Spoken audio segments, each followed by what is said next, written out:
हिमाचल प्रदेशात मन सुन्न करणारी एक घटना घडली आहे। खरं तर या घटनेनं सारा देश हादरलाय। हिमाचल प्रदेशातील मंडी येथे घडलेल्या या घटनेनं देशालाच हादरवलंय। एका नराधमानं 19 वर्षीय कॉलेजमधील तरुणीला विचित्र मागणी करत तिच्यावर धारदार शस्त्रानं वारंवार हल्ला केला आणि त्यानंतर तरुणीच्या मानेवर हल्ला करत तिचं शीर धडापासून वेगळं केलं। मंडी जिल्ह्यातील गोपालपूर परिसरातील ही तरुणी ती कॉलेजकडे जात असताना आरोपीनं नशेत तिच्याकडे विचित्र मागणी केल्याची माहिती आहे। तरुणीनं नकार दिल्यानंतर आरोपीनं तिच्यावर हल्ला केला। आरोपी तरुणीच्या हातावर शरीराच्या इतर ठिकाणी धारदार शस्त्रानं वार करत राहिला। हल्ला करताना तरुणी जोरजोरात किंकाळू लागली। पीडितेची ती किंकाळी ऐकून जवळच्या परिसरातील गावकरी घटनास्थळी धावले, पण तोपर्यंत त्या मुलीचा जागीच मृत्यू झाला होता। आरोपीनं तरुणीचं शीर धडापासून वेगळं केलं होतं। परिसरातील लोकांना घटनास्थळी धाव घेतल्यानंतर या आरोपीनं तिथून पळ काढल्याचं समजलं।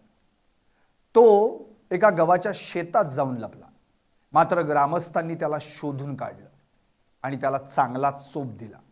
नंतर पोलिसांच्या हवाली केलं। त्यानंतर तो आरोपी पीडितेच्या गावातीलच असल्याची माहिती समोर आली आहे। पोलिसांनी दिलेल्या माहितीनुसार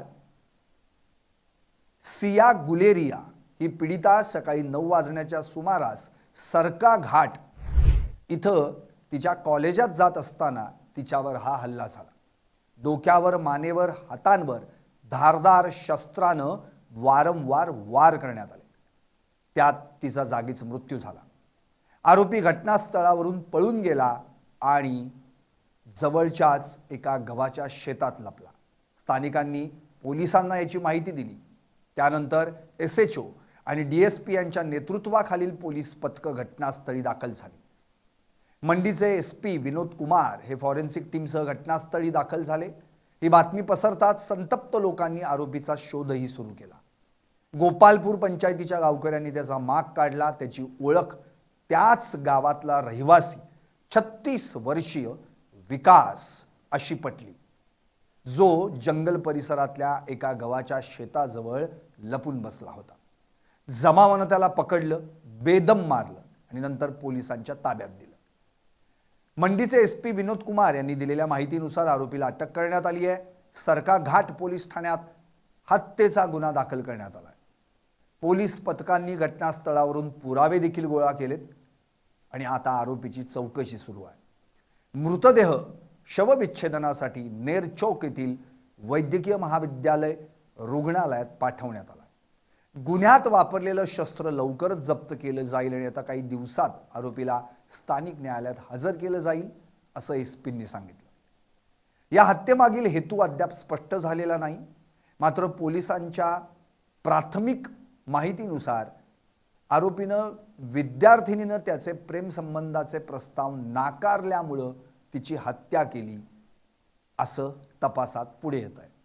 अनेक स्थानिकांनी आरोप केलाय की आरोपी अंमली पदार्थाच्या आहारी गेला होता। या घटनेचा निषेध करत हिमाचल प्रदेशचे राज्यपाल कविंदर गुप्ता यांनी या हत्येचं वर्णन अत्यंत घृणास्पद, अमानवीय आणि अत्यंत विचलित करणारं असं केलं।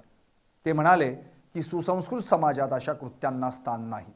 त्यांनी प्रभारी DGP अशोक तिवारी यांच्याशी संवाद साधला, घटनेचा सविस्तर अहवाल मागवला आणि जलद न्याय सुनिश्चित करण्यासाठी पोलिसांना त्वरित आणि कठोर कारवाई करण्याचे निर्देश दिले। पीडितेच्या कुटुंबियांप्रती शोक व्यक्त करताना राज्यपालांनी विशेषतः महिलांच्या सुरक्षिततेसाठी आणखी कठोर उपाययोजना करण्याची गरज असल्याचं म्हटलंय। एका निवेदनात हिमाचल प्रदेश राज्य महिला आयोगाच्या अध्यक्षा विद्या नेगी यांनी या प्रकरणात जलद तपास आणि कठोर कारवाईची मागणी केली।